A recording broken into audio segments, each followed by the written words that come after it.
Hi, in this short video, I would like to address the different housing options the Madrid program offers its students. Housing is one of the most important aspects of your stay in Madrid, and it's important that you feel comfortable, safe, and welcome.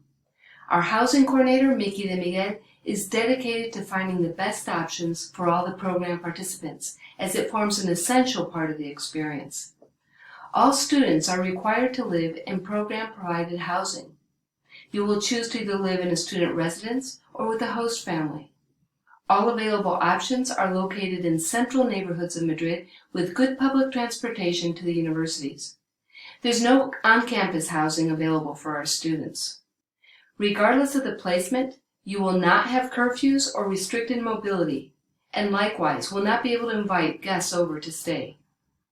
Students with strict dietary needs should consult first to see if the housing option chosen can adapt to these. In some cases, we might recommend you be placed in a residence or family that offers kitchen rights so that you can cook your own food. Before committing, you will receive a description of the assigned placements and will be asked to sign a contract if you agree. All participants will be billed for the semester through student accounts, and in many cases, financial aid may be applied. Now let's look a little more closely at the two options. Student residences are privately owned establishments and located throughout Madrid. These vary in size, prices, and services. For example, some will offer cooked meals, and others will offer kitchen rights instead. Meals served in the residences usually do not offer many options on the daily menu, and sometimes there are no meal services on weekends. However, most residences do include a 3-meal-a-day plan. You may also choose to live in a shared double room or in a single room. Many residences will include the bedding, but this will be confirmed in each case. This type of housing tends to attract predominantly international students, simply because most Spanish students are commuters, or they live in residences where full academic year commitment is required. Therefore, the possibility of meeting a group of Spanish students is not as prevalent as you would expect, though it does happen. If possible, we will assign one student per residence to promote more integration with the Spaniards there. However, there are usually very few spots available for semester students in any given residence, so we cannot guarantee first-choice placements. In order to book a room, you will need to pay a room deposit of 1 or 2 months' rent prior to arriving. If later you choose to move out because you're unhappy there, your deposit will be lost.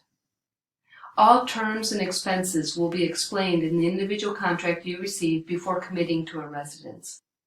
Overall, this option offers participants more independence and the opportunity to meet students from different parts of the world. However, speaking in Spanish or learning about the local culture will depend more on you and your efforts to find these opportunities. Most of our students opt for living with a host family. The host families vary from single women to a household full of small children and pets. If you choose this option, you will receive 2 meals a day, and the third meal will be taken at the university or in one of the many restaurants in Madrid. Families tend to be quite flexible with student food preferences, though of course we encourage everyone to at least try a new dish once. You will have your own bedroom and keys to the house, so you can come and go as you please.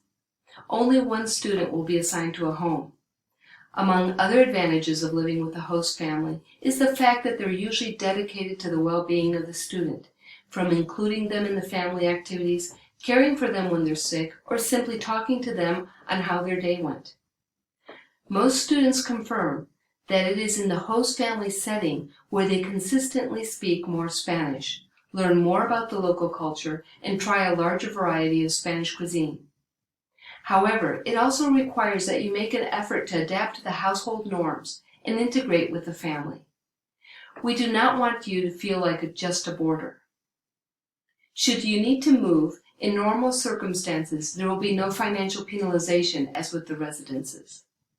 And on that point, remember that if you're unhappy with your living circumstance, whichever it is, Miki will make every effort to resolve the situation, and even if it means finding alternative housing. If that were the case, you would be able to vet the new placement before moving. As you can imagine, making sure you're happy in your Spanish accommodation is a priority for us. I hope you'll find this helpful, and if you have any questions, reach out to the OGE advisor, myself, or Mickey with your concerns.